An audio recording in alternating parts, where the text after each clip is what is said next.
नमस्कार, आपण पाहत आहात YBN न्यूज मराठी। तुमचा आवाज बनेल आता तुमची ताकद।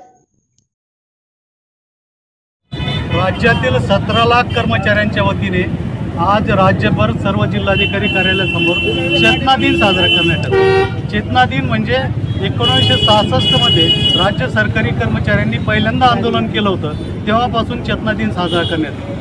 सरकारी कर्मचाऱ्यांच्या आंदोलनाबाबत 2023 मध्ये राज्य सरकारने जुनी पेन्शन योजना लागू करण्याचं घोषित करून सुद्धा आजपर्यंत त्याबाबतची अधिसूचना जारी केलेली नाही, म्हणून हे आंदोलन आहे। त्यासोबतच राज्य सरकारी कर्मचाऱ्यांच्या अनेक मागण्यांसाठी आम्ही आंदोलन करतो। पण आजच्या आंदोलनाचं वैशिष्ट्य असं आहे की हे आंदोलन राज्यातील शिक्षक आणि आरोग्य कर्मचारी यांच्यासाठी आहे, कारण कल्याणकारी राज्याची संकल्पना घेतल्यानंतर हे दोन विभाग अत्यंत महत्त्वाचे आहे आणि यांच्याकडे सरकार अत्यंत दुर्लक्ष करते।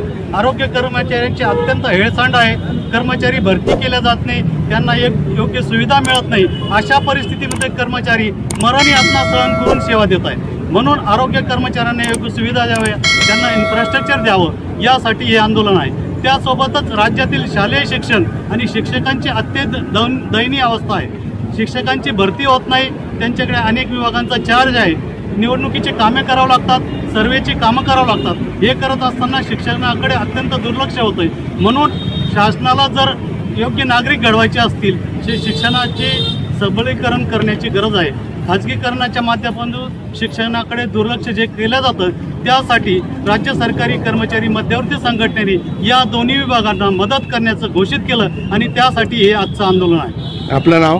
मी डॉक्टर देवीदास जरारे, राज्य उपाध्यक्ष। शासन का तुम्हाला टालमटोल करत तुमची मागण्या पूर्ण का करत नाही? सरकारने खरं म्हणजे आरोग्य आणि महसूल, शिक्षण आणि पोलीस या विभागाकडे विशेष लक्ष देण्याची गरज आहे, कारण जनतेचे सर्वसामान्यांची जी कामं आहे ती या 4 विभागाकडून केले जातात। अन्यथा जे विभाग आहेत ते सुद्धा फार महत्त्वाचे आहेत, परंतु खाजगीकरणाच्यासाठी सरकार सेवक भरती करत नाही, अनेक जागा रिक्त आहे आणि जे चालू आहे ते अत्यंत चुकीचं आहे।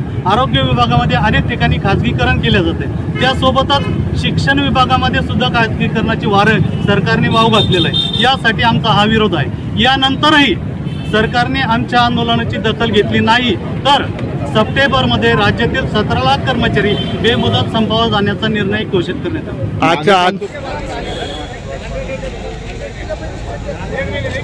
कर्मचारी एकजुटीचा एक है, हम सब एक है, हम सब एक है, हम सब एक है।